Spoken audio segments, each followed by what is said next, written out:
What's going on, guys? Coach Derek here, and today we're going to be reviewing the Gait Faceoff. Alright, so a couple things that we're going to go over with this head are going to be the strength of the head, the flexibility of the head, the scoop, and the usability, as well as my overall opinion, okay? Typically in other videos I give it a score. For this, we're just going to discuss kind of the pros and cons and what comes with facing off with this head, okay? All right, so the first thing we're gonna go over is the strength of the head. Now this is the flex version, so it's not as strong as say the stiff version. Unfortunately, I don't have the stiff version, so I don't really have a lot to compare with. But overall, I think the head could be a little bit stronger. I do realize that it kind of warps a little bit after a very small amount of usage. And when getting to the ball, sometimes you get pressed off if you don't hit and get to the throat.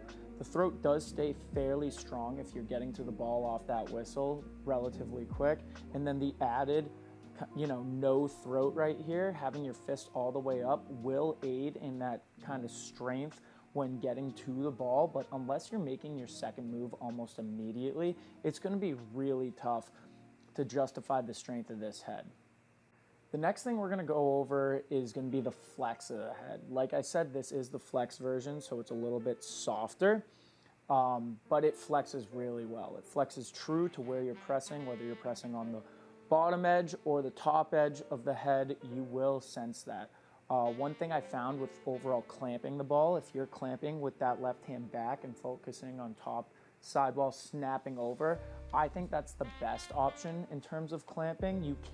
I have found that it does a good job grabbing the ball with that bottom rail, so kind of pressing in and then rolling the wrist to get out. It's able to do that similar to what the Weapon X does, but overall, the flex it's flexy, you know what I mean? And just pinching the ball feels good, especially right out of the box. And having that flexibility is going to appeal, especially to the youth guys using this head or looking for a face-off head. They don't really have to go through the process of breaking a head in. They can use it right away, and I think that's what is going to be most beneficial in terms of the flex of this head. Next thing we're going to go over is the scoop. Now, the scoop on the head, I think, is fairly good. It's pretty comparable to the Mark IIF.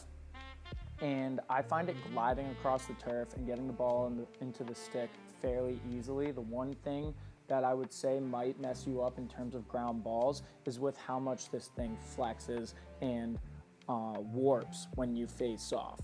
So with that being said, let's get into the usability in terms of it warping. The usability of the head it's usable. Like I said, youth guys are gonna love it. They can use it right out of the box. If you're a more advanced face-off guy or stronger face-off guy, I can see you going through these things like a lot, and they're not exactly the most cost-efficient head. It's a $120 head. So just bear that in mind with the usability. And I literally took one rep session. I'll show you the before and after video right now. But this thing got absolutely mangled. I'll put another video up right now.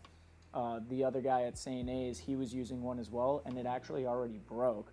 But you can definitely see the stress points on the head from facing off, especially with this colorway, where it flexes and where the wear and tear is gonna come from using it.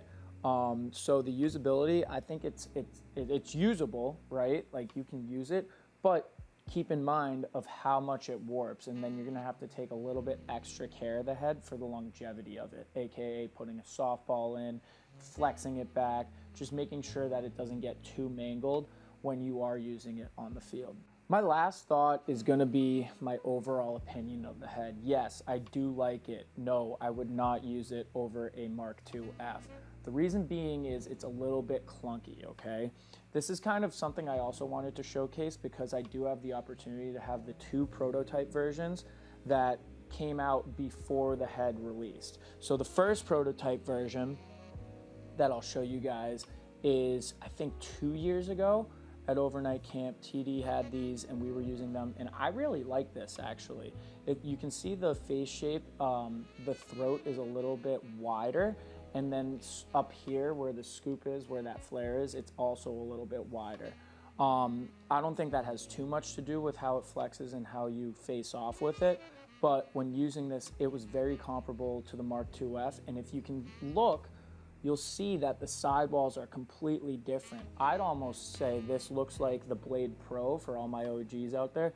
This looks more similar to the Blade Pro than anything else, but this extra strut down here definitely aided in some strength at the throat, and I just thought it was a strong, obviously still a little bit more bulky than the final version, just because of how much is going on with this sidewall, but I thought it flexed well.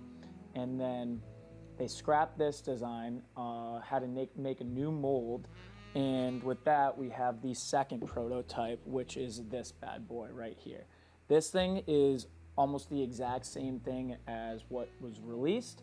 The only difference, this has a different plastic, and I'm not exactly sure what made them change the plastic to this yellow color.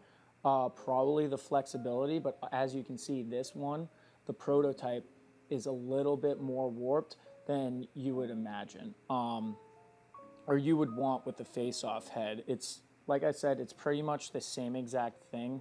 I'm pretty sure the one difference is they did update the plastic, but I'm interested to see why they exactly went from the first prototype to the second prototype, because I thought the first one was pretty good. Maybe they just thought there was too much going on, or the flexibility, flex points of it was not okay.